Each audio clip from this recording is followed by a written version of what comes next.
I am also a practicing advocate and I deal with the regulatory laws in general.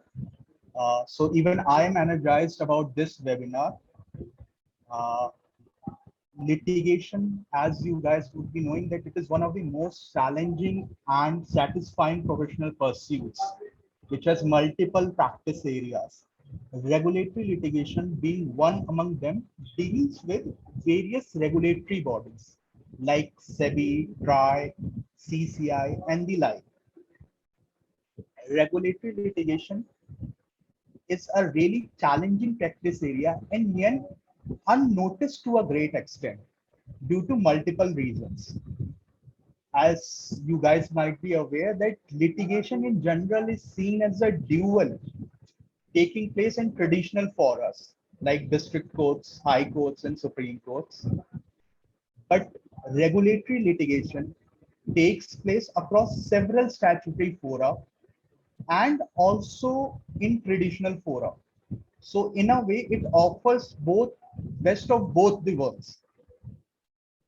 And though there is a need to specialize in regulatory litigation, as without developing familiarity with the concerned sector, the legal and regulatory framework, especially governing that sector, the regulator regulating that sector, and to top it all, general law, it is really difficult to develop a successful career in regulatory litigation.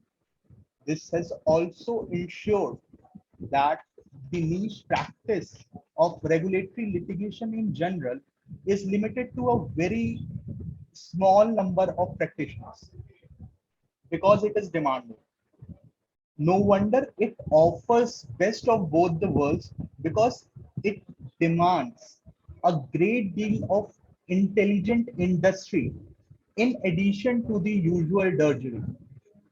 In this era of super specialty, a career in regulatory litigation is really promising. Therefore, through today's webinar, we shall attempt to discuss the practice area and understand careers in it. To enlighten us on regulatory litigation, we have with us a very distinguished speaker, Mr. Arjun Natarajan, with us.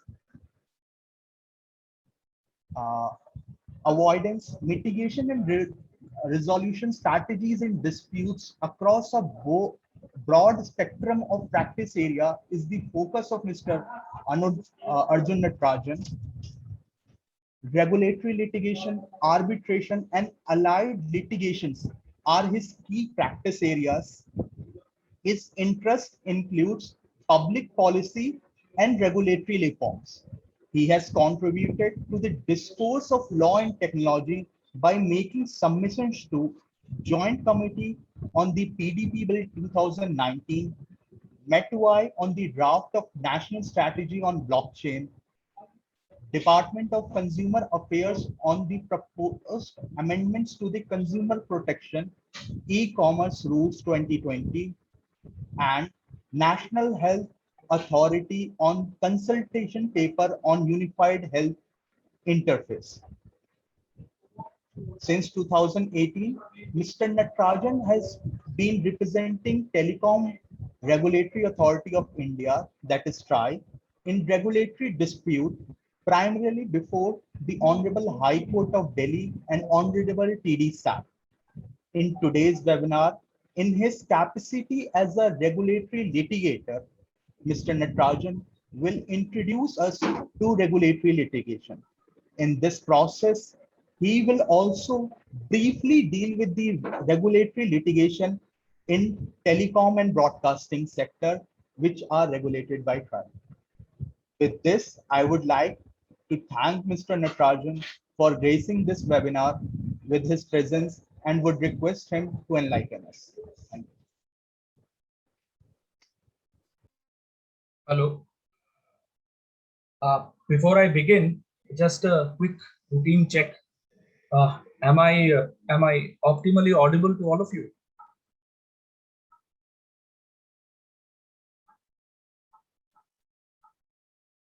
Yes, sir, you are. Okay. Thank you, Abhilosh. Yeah, I guess that's how I pronounce your name. Thank you, Abhilosh, for the introduction. And uh, it's always beneficial to have as a moderator somebody who is from the same sector, and most importantly, this being something that is regulatory litigation, being something which sort of generates some sort of a bittersweet reaction. Why I'm saying bittersweet reaction, I'll just come to that in a while. It evokes uh, thoughts of fear, intimidation, and at the same time thrill at the same time. So it comes across as something alien, as though something from some other planet. Why I believe so, why I have been led to believe so, based on my conversations, my interactions with law students and young lawyers, I mean, lawyers younger to me. I'll come to that in a while. But then, in that kind of a landscape in which the topic is something which prima facie comes across as alien, it is good and comforting for, especially for the audience, to have the benefit of a moderator who has some experience in regulatory litigation. Now, that said, what I must say is that during the course of my interactions with law students and with lawyers over the years, and more so during the course of my interaction with successive batches of interns who intern with me, I have observed that the sound of phrases like civil litigation, criminal litigation, uh, commercial litigation, constitutional litigation, tax litigation, intellectual property litigation. Now, the sound of these phrases largely, emphasis on largely, conveys some sort of a rough and ready idea as to what is in store. However, what I have noticed, rather unfortunately, is that the very sound of the phrase regulatory litigation is often met with some sort of a bittersweet reaction, the same phrase that I had used before a while. Now, if you see this word bittersweet, uh, the word bittersweet is an oxymoron. It's a two-word paradox, which seems to be a contradiction, but actually it is something which is possible. Now, what happens is that the phrase regulatory litigation, at first blush, it comes across as an oxymoron to many. At least that's what I have been led to believe, to several law students and lawyers. At first blush, regulatory litigation comes across as some sort of an oxymoron, because it's very natural to wonder that why is there litigation in a regulatory context? In the sense that when things are being regulated, then why should there be disputes in the first place? Because litigation happens only when there are disputes. So a natural dilemma that a person usually gets into, somebody who is an absolute beginner who doesn't have much of an idea, is that in a regulatory context, why should there be litigation at all? And then the converse being that if there is litigation, is there anything that is even being regulated, or for that purpose being regulated efficiently? Now, I had chosen this adjective bittersweet. In fact, now I can sort of join the dots and maybe draw one more sort of a conclusion or a talking point. I wouldn't call it a conclusion so early in the day. One more reason why, perhaps one more rather thought that I can build on that one adjective, bittersweet, that I had chosen, is that the word, or rather the phrase regulatory litigation, it is it is thrilling and it is intimidating at the same time. It is thrilling because it gives rise to thoughts of concepts like this is something which is niche, or say this is something which is a lot more edgy. And at the same time, it also evokes thoughts of intimidation, fear, because of preconceived notions like this is going to be something which is a lot more technical than subjects usually are. Or maybe one more preconceived notion is that this seems to be an area where there is a lot more of economics than law. So these are the kind of thoughts which lead to this emotion of fear and intimidation. But at the same time, it comes across as something niche, something different, something if I could use that word, as much as I really don't believe, something as though, regulatory lawyers are like an elite branch of lawyers. That's also a perception that's floating around. So due to these reasons, it comes across as thrilling, but at the same time, this preconceived notion that it is something which involves a lot of economics, more economics than law. After all, I'm a law student. How am I going to cope up with this? Or that it's going to be something very technical. So if it's going to be something like technology law, then come on, I'm a lawyer. Am I going to have to study, engineering, physics and stuff? If it's going to be aviation, do I have to sit and study about aerodynamics? If it's about telecom, do I have to study about transmission of signals right from the ionosphere? So these are some thoughts which lead to this emotion uh, of fear and intimidation. Now, I do appreciate the fact that this is an introductory lecture. And considering this fact, I am of the view that if I manage to enable you all to bust these thoughts, the thoughts of thrill as well as the thoughts of intimidation, if I manage to do that, if not with all of you, then at least with some of you, if I manage to do that, if I manage to scrape through, then I would like to believe that I have done some justice to the topic, if not full justice. Now, in this process of busting the thrill as well as the fear, I must say at the outset, or rather, let me ask this as a question. That is, when we are talking about regulatory litigation, which is that one subject, some subject which you have studied or which is relatable to your curriculum? For example, if you are talking about criminal law, you will immediately think of IPC, you think of CRPC, to a certain extent, Evidence Act, as much as evidence deals with civil criminal law. If you are talking about intellectual property law, you will think of patent law, copyright law, and so on and so forth. So when we talk of these branches of litigation, like criminal litigation or intellectual property litigation, we can relate these fields of litigation with some or the other subject. Now, this is a question that I'm posing to the audience. That is, I think you all can just key in your answers in the chat box. When we are talking about regulatory litigation, which is that one subject which you can relate regulatory litigation to? And let me use a process of elimination. When we are talking about regulatory litigation, we are not talking about telecom litigation or telecom law or broadcasting law or aviation law or securities law or electricity law. We are not talking about those things. Think of some subject which comes across as very traditional, which you can relate to regulatory law and consequently regulatory litigation. Is there anything? Just come on in the chat box. You all can give your answers.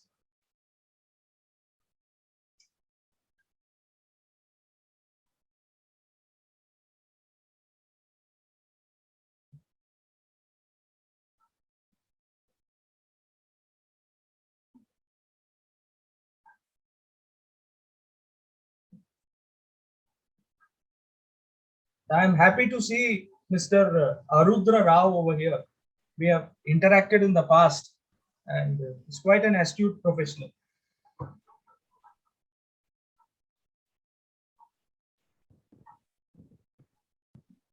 So I'm getting a couple of answers: employment law, companies law, and then administrative law. Yeah, please go ahead.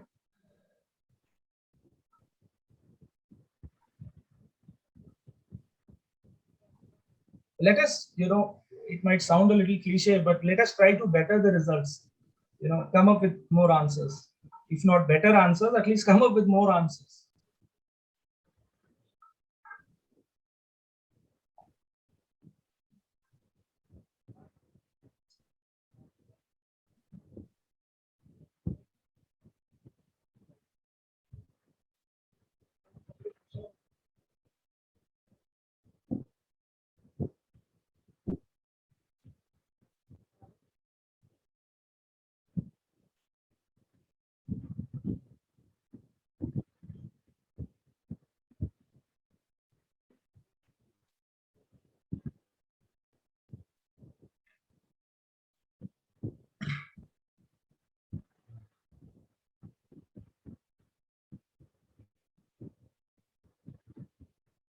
guys, you can try to attempt it. There's no right or wrong answer. At least try and attempt. This would help the communication.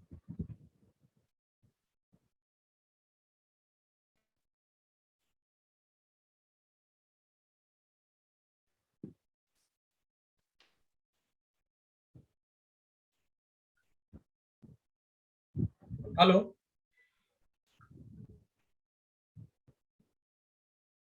So, Yeah. Alvin sir, Insolvency we have, laws. In fact, I had used this process of elimination before a short while. I had said things like telecom law, broadcasting law, aviation law, securities law, electricity law. They all are out. They all are manifestations of regulatory law and manifestations of regulatory litigation. I gave a major hint. Think of some subject which comes across as a very traditional branch of law.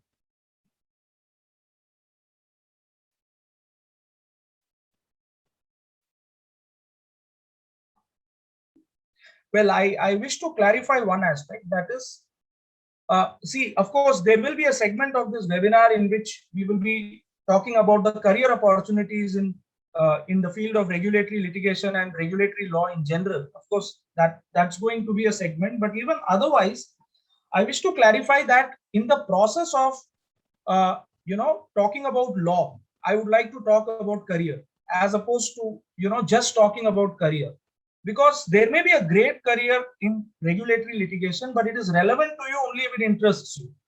Otherwise, the greatness of the career is something which is not of concern to you. So my endeavor of this lecture is that, in fact, I'll be giving some small tasks, assignments. After this lecture, maybe you could do those small tasks and assignments and see if this branch evokes any interest in you. If it does, then thinking of a career in regulatory litigation makes intelligent sense. Otherwise, it's just like, you get to know that I can go in-house, I can work with a think tank, I can do litigation before a sectoral tribunal. These are obvious answers. A Google search can get you these answers. Careers in what is it called? Careers in regulatory litigation.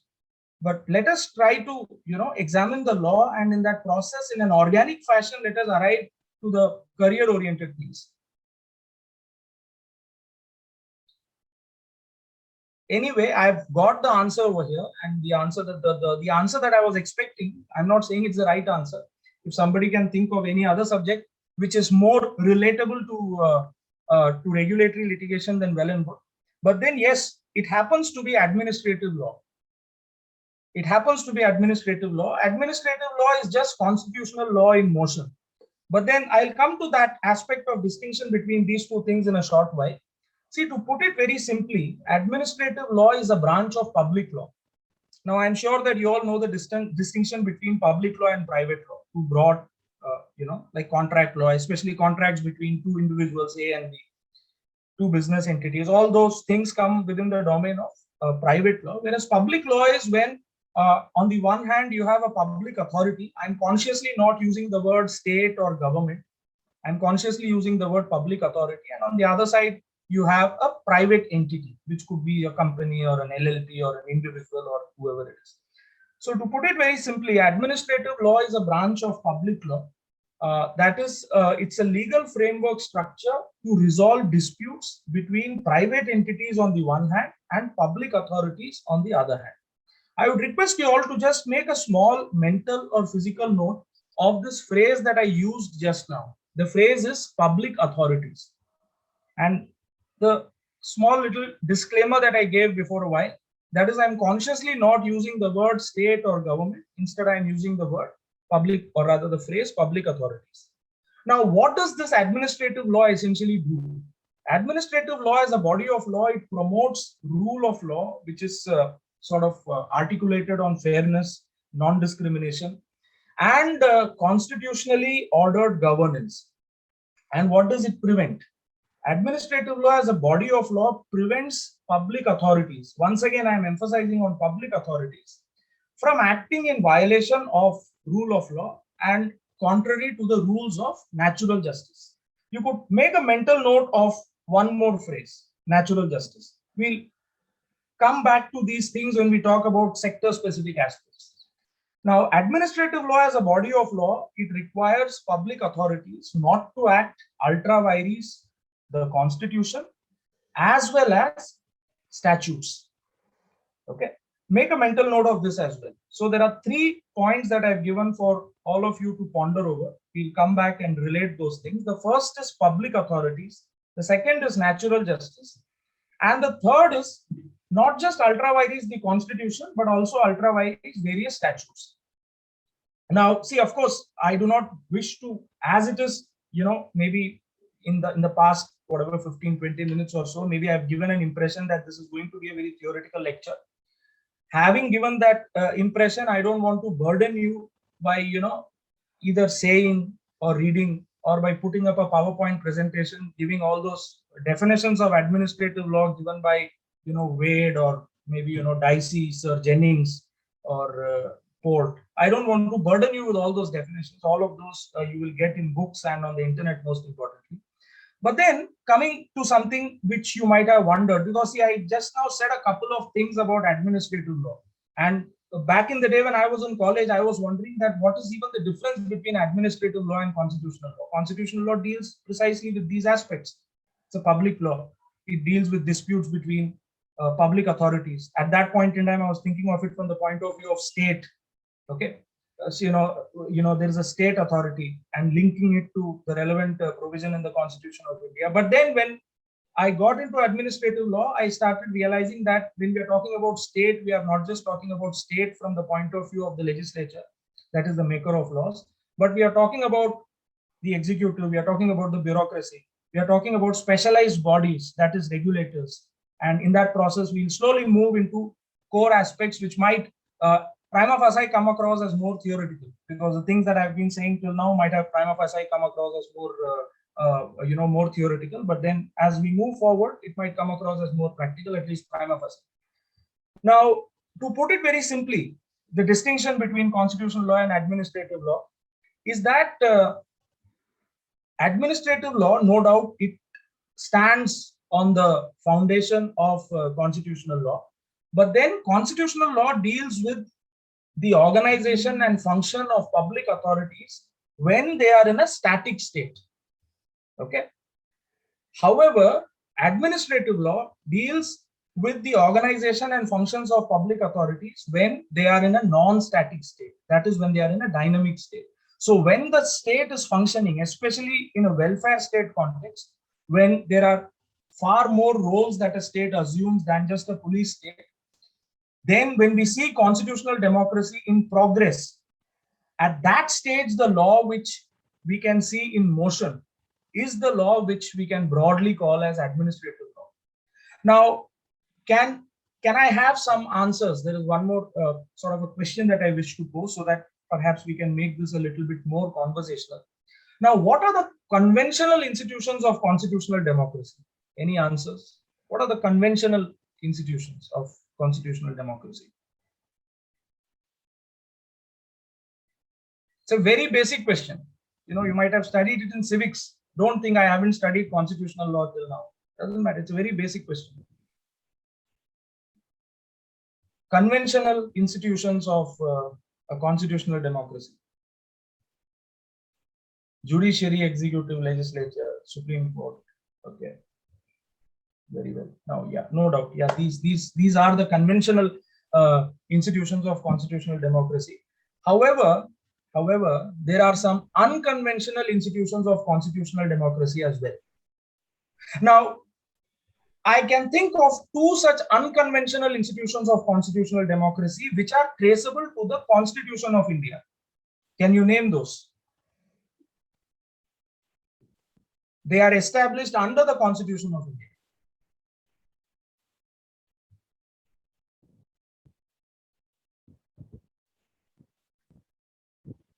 The Election Commission is one, and what else?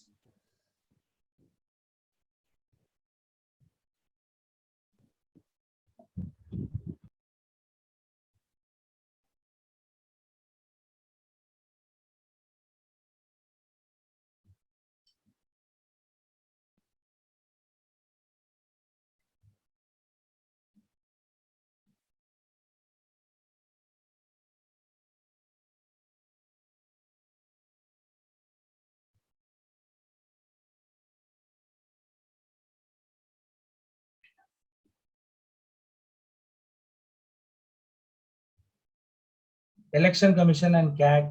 I think there is one more, but then there's not a Bonvita quiz contest, so we can look at that later. But then, yeah, two unconventional institutions of constitutional democracy which are traceable to the constitution, the original constitution. It was not something which came after amendments.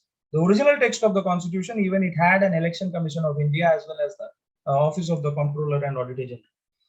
Now, there are a set of institutions which are not traceable to the constitution at all, at least expressly. Of course, you can read it with some entries in the union list and maybe with the DPSP, and in an implicit manner, of course, the source of power can be traced back. But then there are some institutions of constitutional democracy as important as legislature, executive, judiciary, CAG, and Election Commission. But then they are neither set up under the constitution nor are they directly or rather expressly traceable to the constitution. Can you name some of those?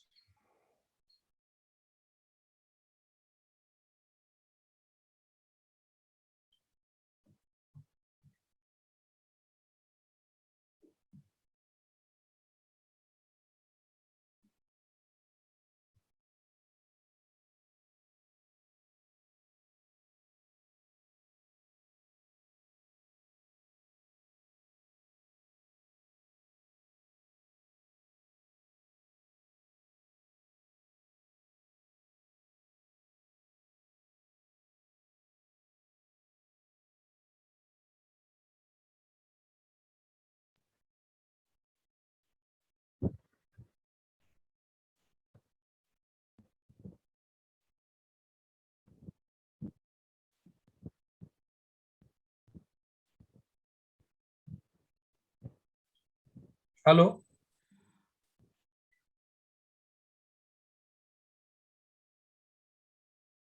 Yeah, Arjun, you're audible. Yeah, I have just now shared a screen. Is that visible? Yeah, that is visible. Okay.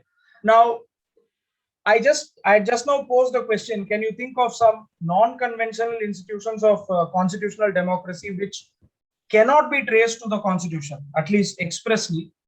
And I just prepared a small PowerPoint presentation. It just has 3 slides. I won't burden you with that.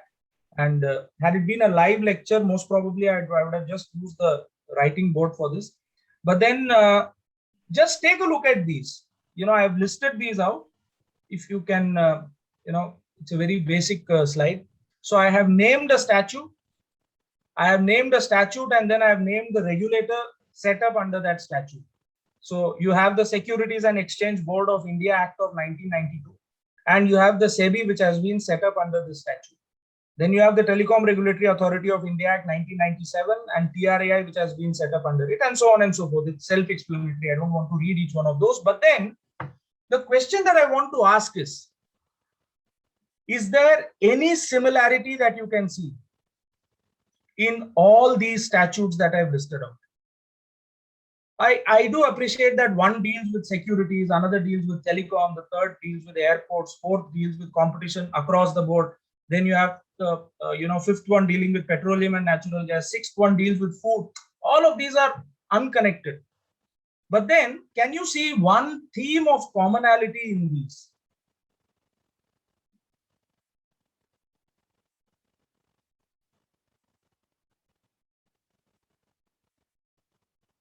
Yeah, they all are made under a statute. Yeah, the statute, the concerned statute. That's great.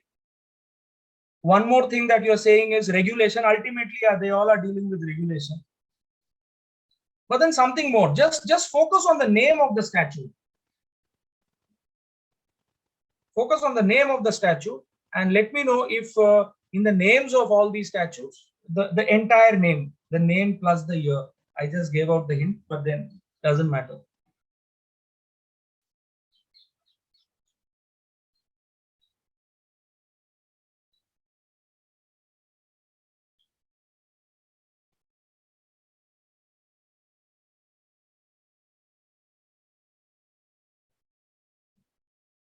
These are some good answers. Trisha, thank you for that answer.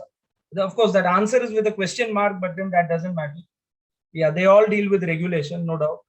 And they all are made under a specific statute. SEBI is made under the SEBI Act, TRI is made under the TRI Act, Airports Authority of India is made under the Airports Authority of India Act, and so on and so forth.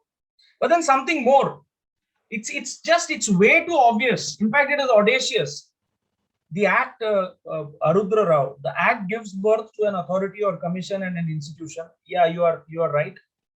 They all do that. That no doubt is an element of commonality. I think you all have said all other commonalities, but then there is one commonality that I'm particularly looking at. But then, yeah, these answers are right. I'm not saying that these answers are wrong, but then just look at the entire name very closely, and you'll find a common theme. Okay, look at the year. Forget the name of the statute. Look at the year. 1992, 1997, 1994, 2002, 2006, and once again 2006.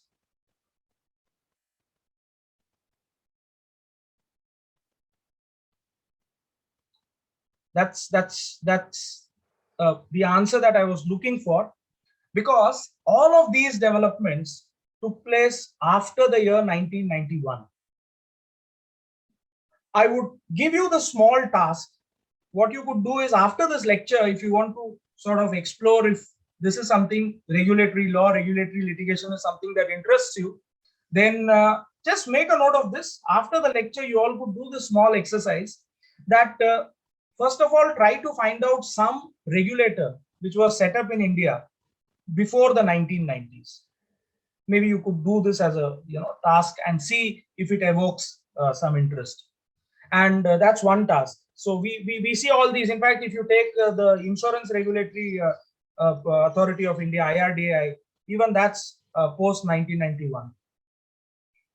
And one exercise, of course, is that try to look up some regulator or regulators set up before 1991. That is one exercise. And the second is try to look up try to find out all the regulators who are existing in India right now. All these specialized regulators and the statutes under which they have been set up.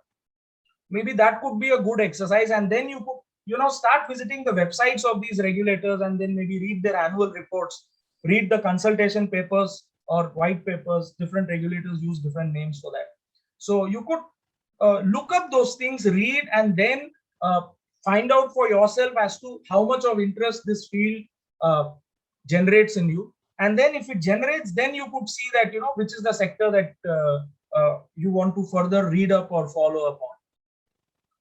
So the early 1990s, to be more precise, 1991 and onwards, that was a time when there were a series of noteworthy shifts which had taken place in India's economic, political, as well as the sociological landscape.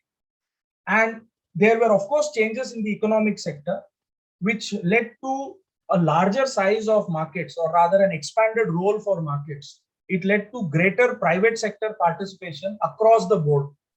And it also led to withdrawal of the government from, withdrawal of the government from the direct provision of certain services, and withdrawal of the government from being the dominant employer.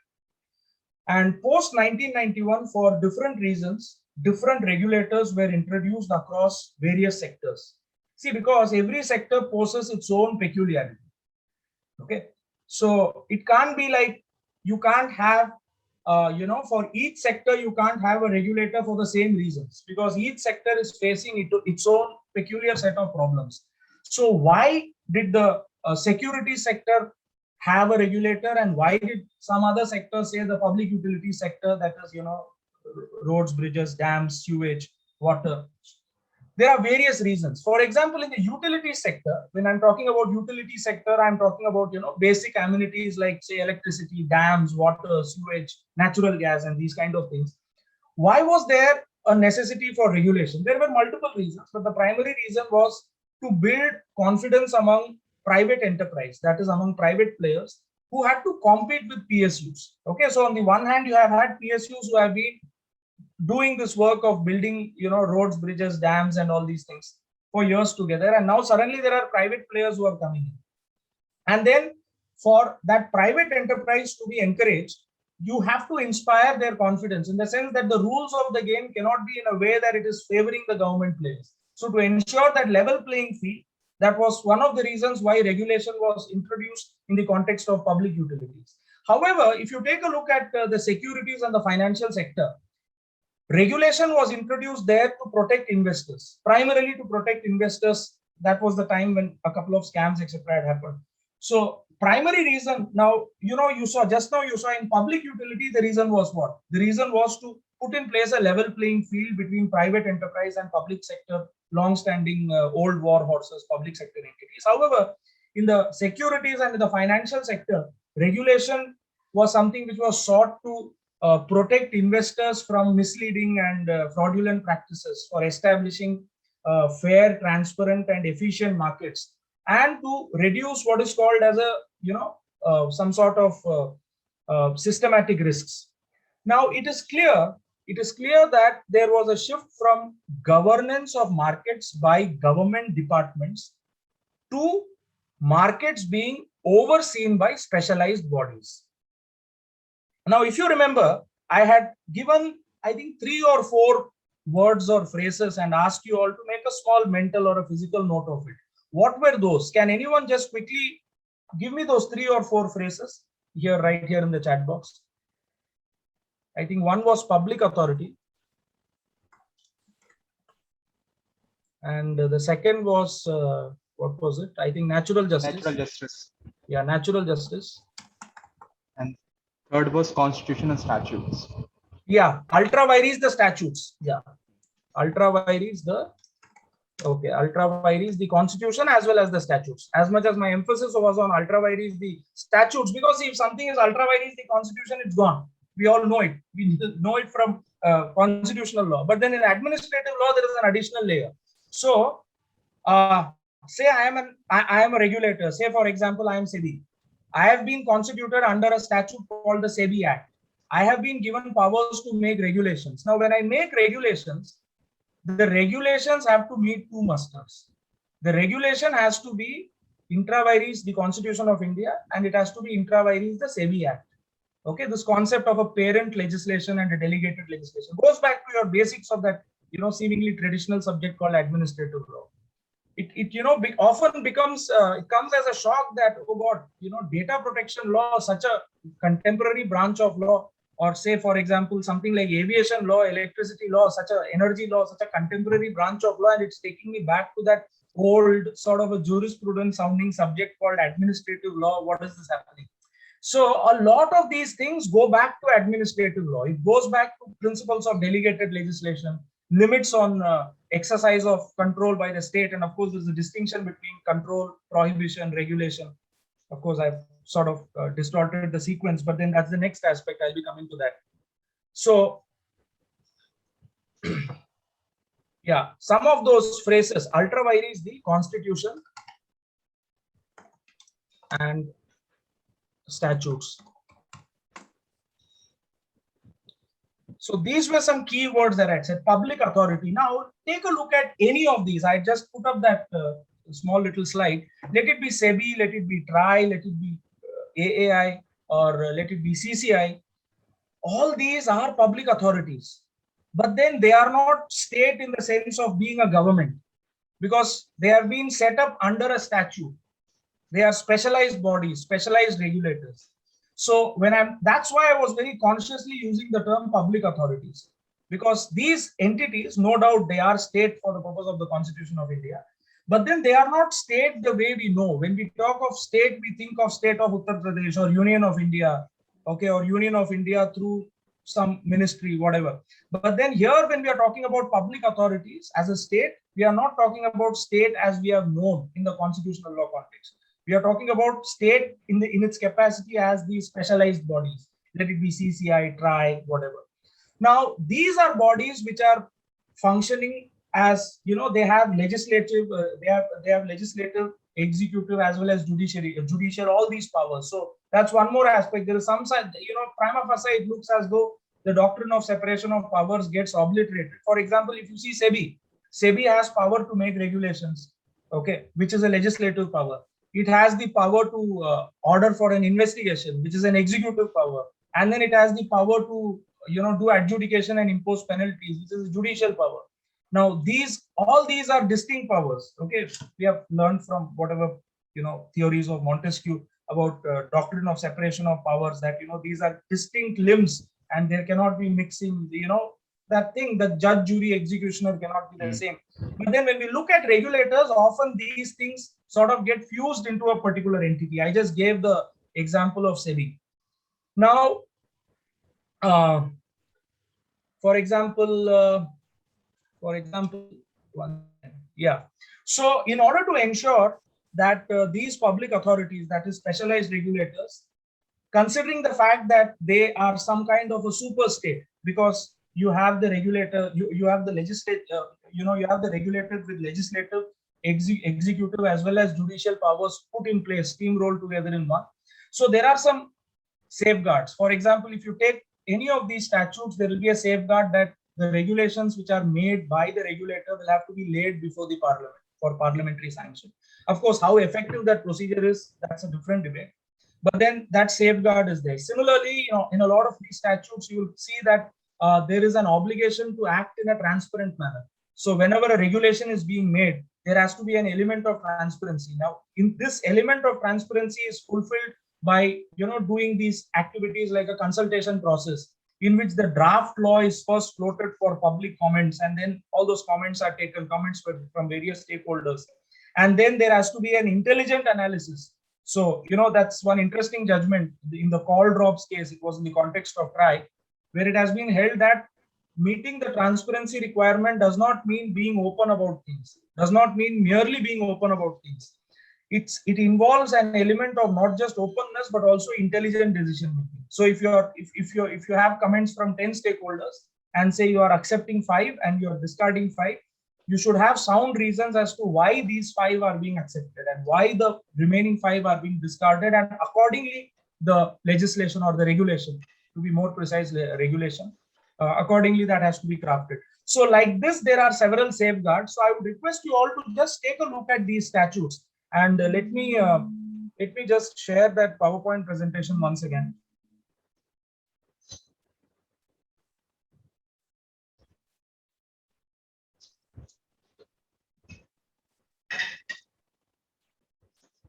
Yeah.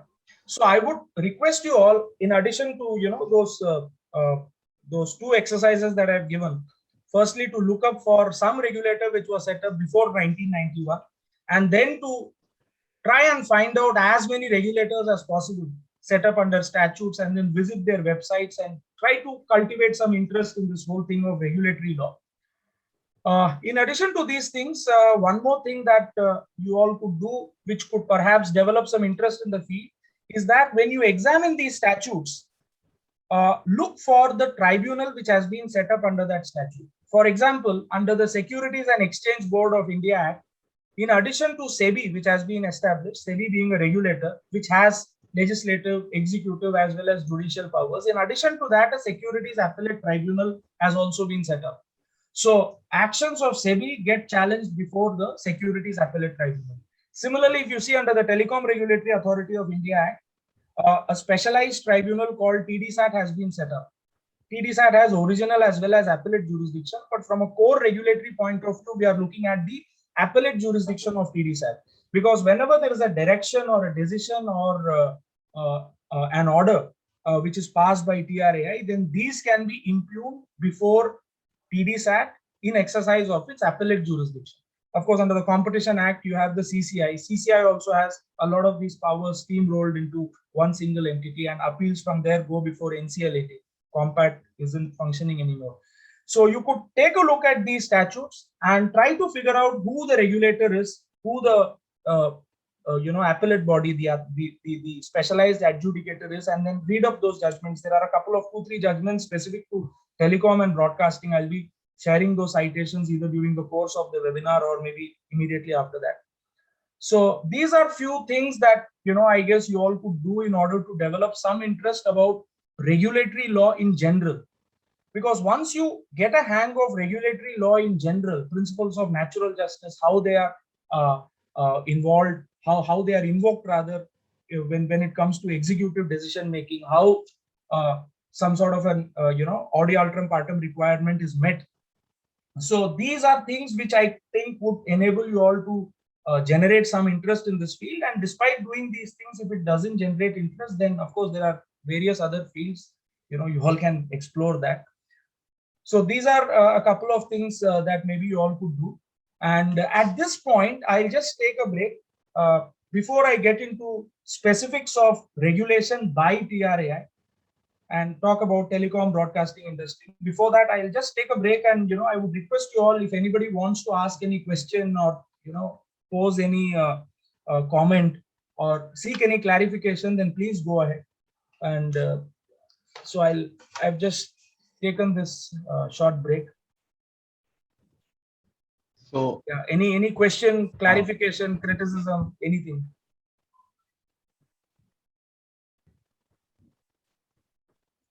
And of course, I must add this, that if you have something in mind but you're not able to articulate it right now, or maybe say after the lecture you read up something and then a doubt arises, then my email address, I'll just put it here.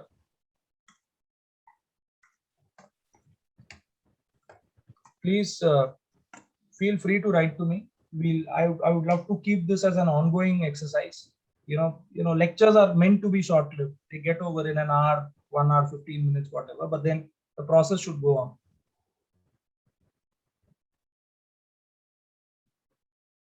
Is taxation regulatory per se? Not on a per se basis, but then it does end up doing some amount of regulation. But then see, at this juncture, there was one small little subtopic that I had missed out on.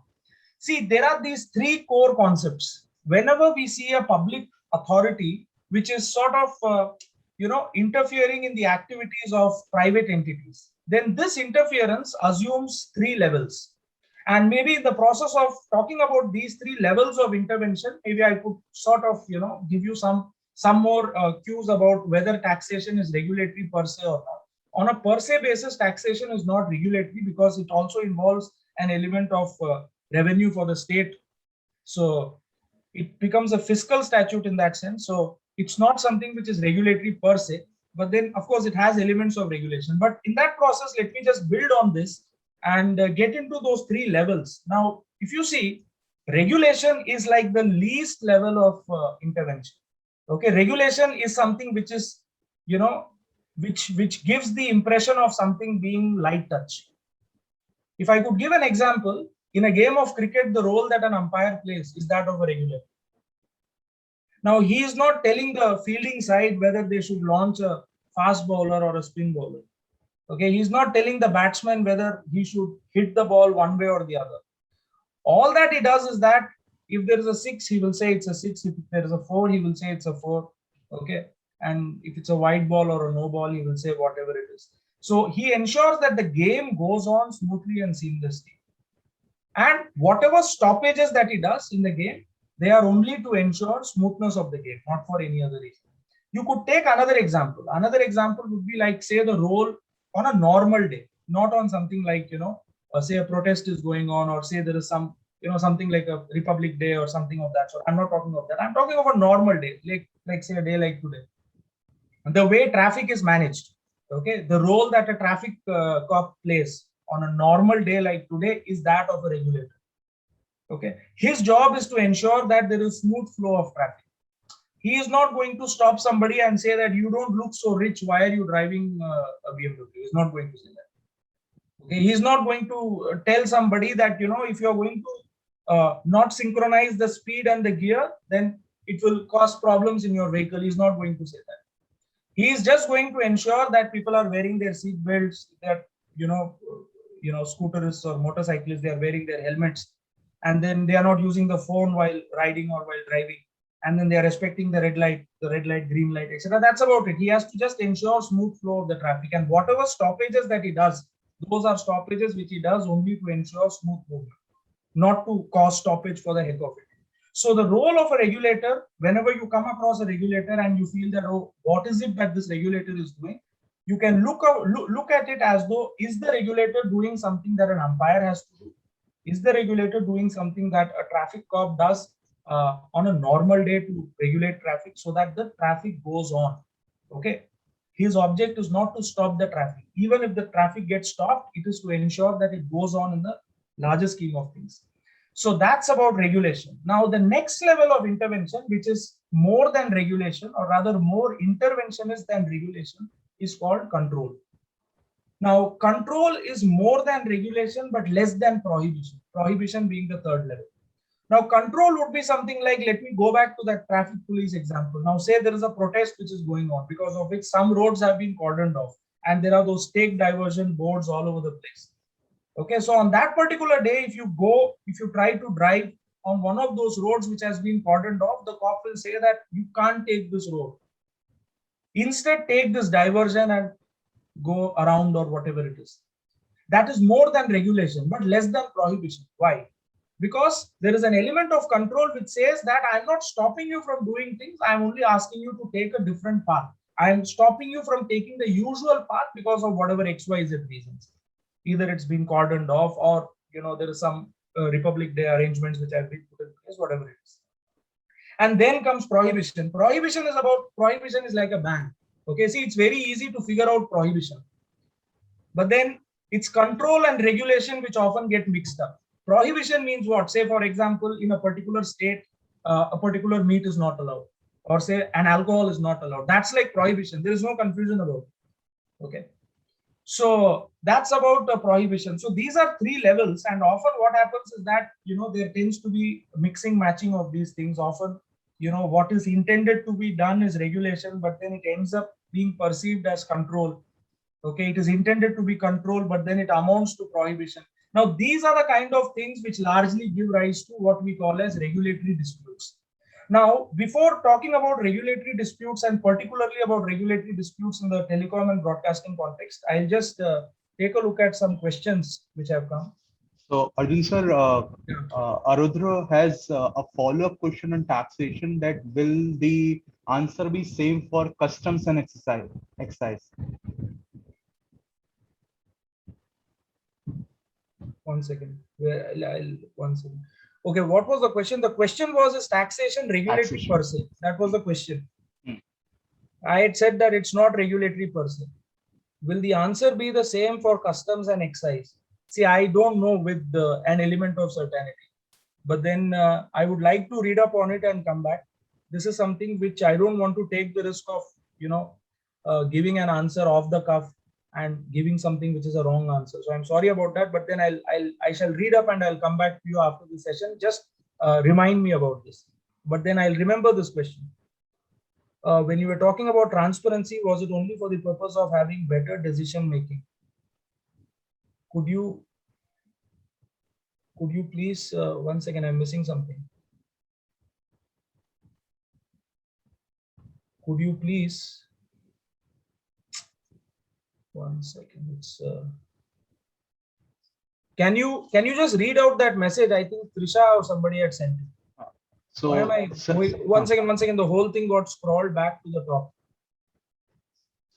Sir, if I can paraphrase it, just read the question as it is, in the sense that it's the chat window is sort of jumping, so that's why I'm not able to see the message in that flow. So it's a little garbled. Sir, when you are talking about transparency, was it only for the purpose of having better decision? Question mark. Could you please elucidate that? It is for the purpose of better decision making, no doubt, and it's a statutory requirement. Take a look at TRAI Act. In TRAI Act, there is an express provision which says that TRAI shall ensure transparency. Take a look at the Airport Economic Regulatory Authority India Act. This is not the AAI Act. AAI Act is different. That sets up an airport authority, airports authority. The Airport Economic Regulatory Authority is a separate authority which is set up under a separate statute. Even in that statute, there is a requirement of transparency. In fact, one of the judgments that I shall be sharing with you all, the Calderon's judgment, in that this concept of intelligent decision making was borrowed from the Airport Economic Regulatory Authority Act. So yes, it is for better decision making, but it is not for better decision making just from a persuasive sense. It's a statutory requirement. In fact, I have seen, and when you read judgments, you will also figure this out, that a lot of actions done by regulators in addition to other grounds like violation of 1490, unreasonable restrictions, etc., etc., it gets challenged on the ground that it is hit by the transparency requirement of that particular statute. So that's a favorite ground to challenge regulations and instruments made by legal instruments made by regulators. Okay, it may be in the form of a regulation or a tariff order or a direction order, whatever it is. Often they get challenged on the ground on an additional ground that it has not met the muster of transparency. And that's a transparency requirement which is directly flowing from statute and not some, interpretation of Article 14 proportionality from where you are deriving the requirement of transparency. Not at all. That becomes a statutory requirement. And 1 second.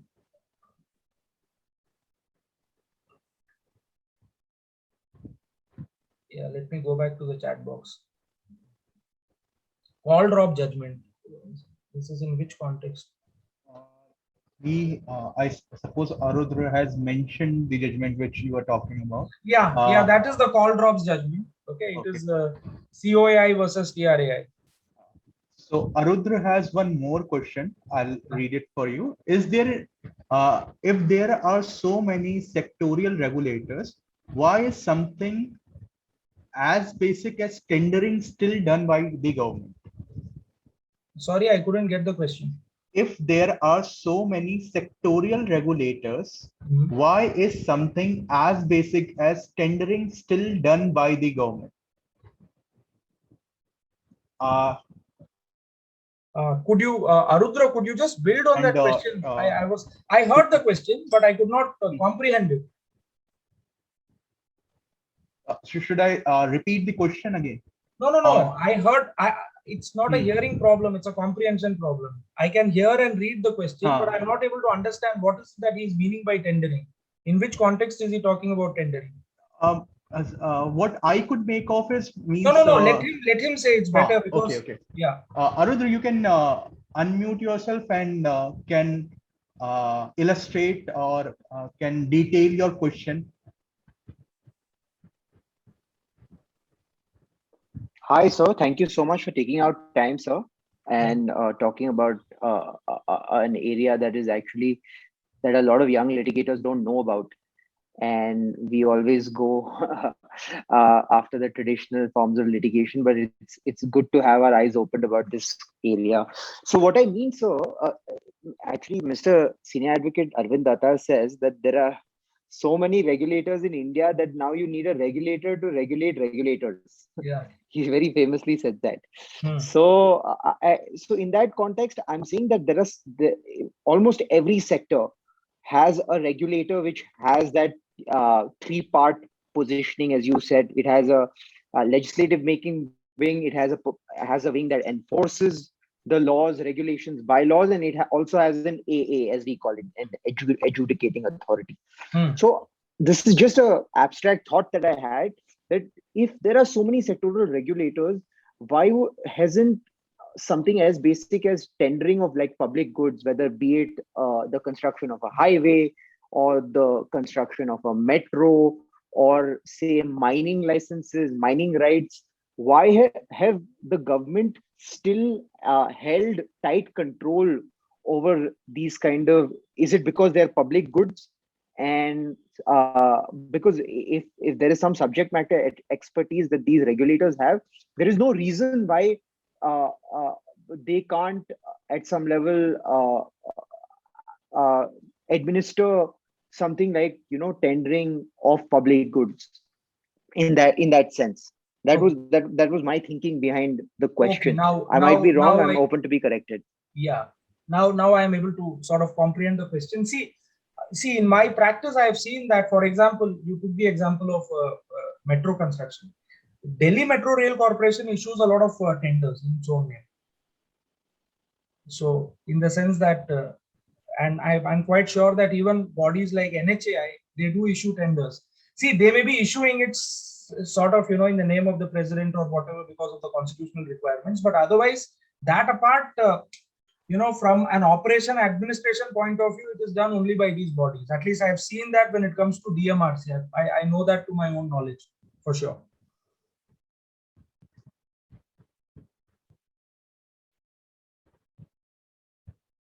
And I do agree with what you said, that there are so many regulators that there might be a need to regulate regulators, but then see, it becomes endless. Then you will need a regulator to regulate that regulator who regulates. It becomes endless. See, ultimately, it's about how good the roots are. So if our understanding of administrative law, and even not just understanding, as practitioners, but then at an administrative law level, if there is health that is ensured, okay, if from an administrative law point of view, regulators are functioning in a healthy manner. Because see, there is one more thing. In fact, this might be a little contextual, in the sense that, see, there is always a presumption in favor of constitutionality of laws which are made by the parliament. Okay. Now that presumption is a lot higher when it is made by a regulator, because a regulator is an expert body. So when it comes to interference with a regulation made by a regulator, or a direction or an order which has been issued by a regulator, courts are a lot more circumspect. Not just courts, even the statutory tribunals, they are a lot more careful, and they exercise a lot more of care and circumspection, for the reason that there is an added layer of presumption of constitutionality, because there is an expert element involved. There is a technical knowledge that is involved, and it is presumed that the regulator has done that. So that's why you see a lot of these regulations, they get challenged, no doubt, but then there is a prayer for an interim relief also made, that pending final determination, stay the operation of these regulations. It's very rare that these regulations get stayed, because that presumption of constitutionality is a lot higher because of the element of expertise which is involved. So maybe that, maybe that gives some more thinking points to you. But then one more exercise that I would like to do is, I'll just share the PowerPoint presentation once again. And see, the time is about 7:10. How much time do we have? Sir, we need to conclude in next 5 to 10 minutes. 5 to 10 minutes. Okay. 10 minutes you can take. Okay. I'll regulate the speed accordingly. Now, see, this is, in the sense, I don't want to go through each one of these things, but I would urge you all to please do this act. It's a very small PowerPoint presentation, but still I'll share it. But most of these things you would have read, or maybe, there is nothing much to be remembered. But then, please do this small exercise. Take a look at the preambles of these statutes. Pick up the SEBI Act. Just visit the website of indiacode.nic.in. You'll find the bare acts there. Okay, quite authentic copies. Just take a look at the preambles of some of these regulatory statutes. If not all, just pick up, say, the SEBI Act and the TRAI Act, and take a look at what is the flow of their preambles. Now, see, there are some portions of the preamble which I have underlined. Let us, for example, take up the SEBI Act. It's an act to provide for the establishment of a board to protect the interests of investors in securities, and to promote the development of and to regulate the securities market. So it's something like ensuring a balance in the market. Then if you take a look at TRAI Act, once again, you see I have underlined this portion: ensure orderly growth of the telecom sector. If you take a look at the AAI Act, see, there are additional requirements in the preamble, but I am looking at that which deals with some sort of a better administration or an orderly growth. So you will see this as some sort of a recurring theme in all these statutes, and even in statutes over and above these 6 or 7 that I've listed out. You take a look at Competition Act. In fact, Competition Act is a little peculiar in the sense that, see, it's a specialized regulator, no doubt, because it deals with competition law and competition regulation, but not for any one sector. Okay, so Competition Commission of India is not taking care of competition being promoted, level playing field being promoted for one particular sector. It is dealing with promoting competition across the board. So in that sense, it's like a blend of a general and a special regulator, because it is regulating competition in all sectors. Of course, there is an element of perceived clash between some requirements of Competition Act and some other. On that, there is a judgment, the Bharti Airtel judgment, Bharti Airtel versus CCI. That's another interesting read. I could give that. See, these are sort of in the nature of fodder for you to read and explore if this is an area which interests you. So if you take a look at the Competition Act, in addition to other requirements, there is a preambular objective to promote and sustain competition in markets, to ensure freedom of trade carried on by other participants in markets. Likewise, in the PNGRB Act, you will find something in Food Safety Act. So you will see that in all these statutes, there is some kind of other than taking care of individual stakeholders, it's about ensuring in the larger scheme of things, a good and a smooth flow of things, smooth and a seamless flow of things rather. So that's what presents challenge to regulators, because there are a lot of competing interests that have to be managed. Okay, you have to ensure that the stakeholders are protected. Like if you take a look at the telecom sector, the interests of the consumers has to be protected, the interests of the telecom service providers have to be protected, and in addition to that, orderly growth has to be promoted. So there are a lot of competing interests, and that's what makes it challenging for any regulator to function. TRAI was just one example that I just now given. Now, if you are going to look at TRAI Act as such, see, Telecom Regulatory Authority of India Act, as the name suggests, prima facie at least, it is the body which regulates telecom. But then after the statute was made in the year 1997, subsequently what happened was that an amendment was made and broadcasting and cable services was included within the definition of telecommunication. Okay. So as a consequence, TRAI, ever since that amendment happened, ever since, TRAI is regulating not just telecom, but also broadcasting. But here I must emphasize on one thing. See, often people think that regulating broadcasting means regulating content.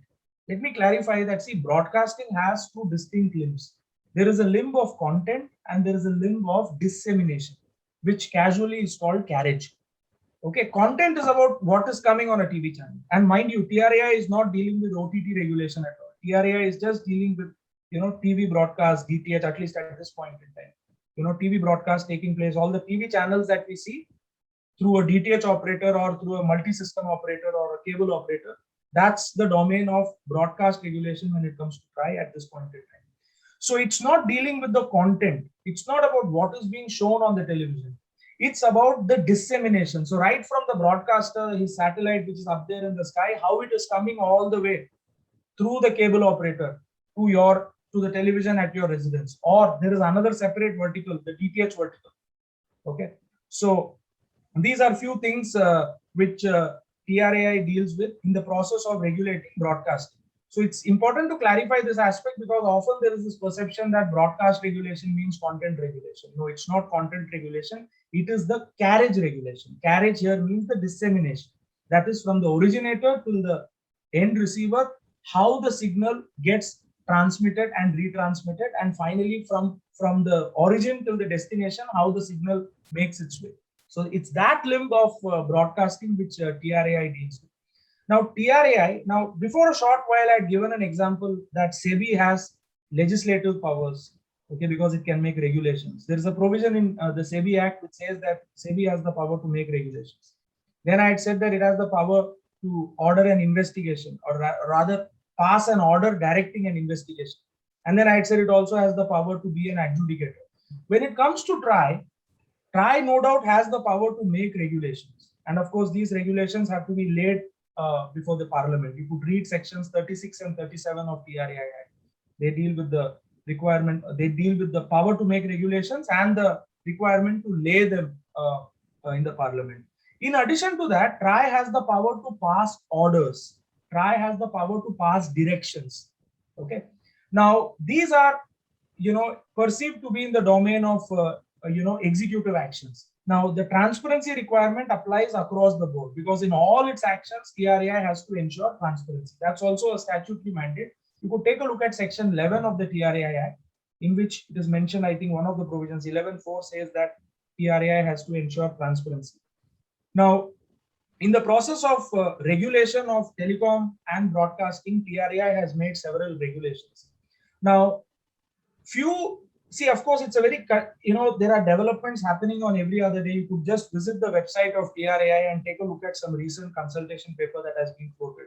Read it. In fact, the consultation papers of TRAI, of SEBI, they all are very good exercises. Just by reading any one consultation paper, say there is a consultation paper dealing with a particular issue X, just read that consultation paper, you will get to know most things about that issue X. So there is a lot of information which is available in the public domain when it comes to, these regulators. Just read up their annual reports, and the call drop judgment is there. Then there is another judgment of, I think, October or November 2018, Star India Private Limited versus DIPP. That's a good judgment when it comes to when it comes to broadcasting.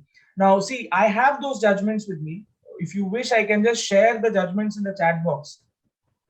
Instead of just sharing the citation, I can just share it in PDF format, so whoever wants can just download it. So, sir, we can alternatively do one exercise that we can collect it everything at a place, even your PPTs, and we can on our end share the same. Okay. That would be great, but then in the sense that 1 second. Yeah, please. Yeah, we could share it that way. That's not an issue. And see, this being an introductory lecture, if I have been able to bust those thrills, fears, and myths that surround regulatory litigation, then I think that I've maybe done some justice, if not full justice. So I've given you all enough fodder. Okay, now it's upon you whether you want to discard it, or you want to chew on it, or you want to eschew it. It's completely up to you. But then as Abhilash had pointed out, regulatory litigation does offer best of both the worlds, because as a regulatory lawyer, in addition to ultimately issues end up in the Supreme Court, and then because of some judgments, what has happened is that when a regulator makes a regulation which is laid before the Parliament, you can't challenge it before the sectoral tribunal. For example, TRAI, when it makes a tariff order, if I am aggrieved by the tariff order, I can challenge it in TDSAT. But when TRAI makes a regulation, I cannot challenge it in TDSAT. I'll have to challenge it in High Court under the writ jurisdiction. Okay, so the call drops judgment is something that I've shared. This is an important judgment which deals with functioning of regulators, how far the transparency requirement is to be met, how serious is that transparency obligation, what all is envisaged within this obligation of transparency, and that transparency is about intelligent decision making. It is not just about telling everybody and doing something. It's about telling everybody and doing something intelligently. So that's what flows from the call drops judgment. And one more point which I just now indicated, that is, if TRAI makes a tariff order, you can challenge it in TDSAT. But if TRAI makes a regulation under 36, which is laid before the Parliament under 37, then you cannot challenge it before the before the sectoral tribunal. You have to challenge it in High Court. Now, that was a law which came to be laid down by a Supreme Court judgment. Okay, I think that was a judgment of, I think, late 2013. I've shared that judgment as well. So these are two judgments. If you read it, you will get to know quite a good amount, at least for starters, about telecom law, as well as about regulatory aspects in general. And the last judgment which I wish to share over here is Star versus DIPP. So this whole thing of, broadcasting and cable being introduced within the definition of telecom, and how broadcasting and cable came to be regulated by TRAI, that is something which you will find in this judgment. And then some new regulations were made, they were challenged, and then ultimately Supreme Court upheld the power of TRAI to make those. This particularly is an interesting judgment because it deals with the perceived conflict between TRAI Act and Copyright Act. Okay, and then Supreme Court went on to conclude that in the process of making these regulations, TRAI is not touching on content. TRAI is only touching on the dissemination of content, that is the carriage of content. So I think on this note, I could conclude, subject to whatever the host wishes to add and what the attendees wish to add. Sir, we have taken questions, but if we can take only one, because we are already way past our time. So if anybody wants, we can take one more question.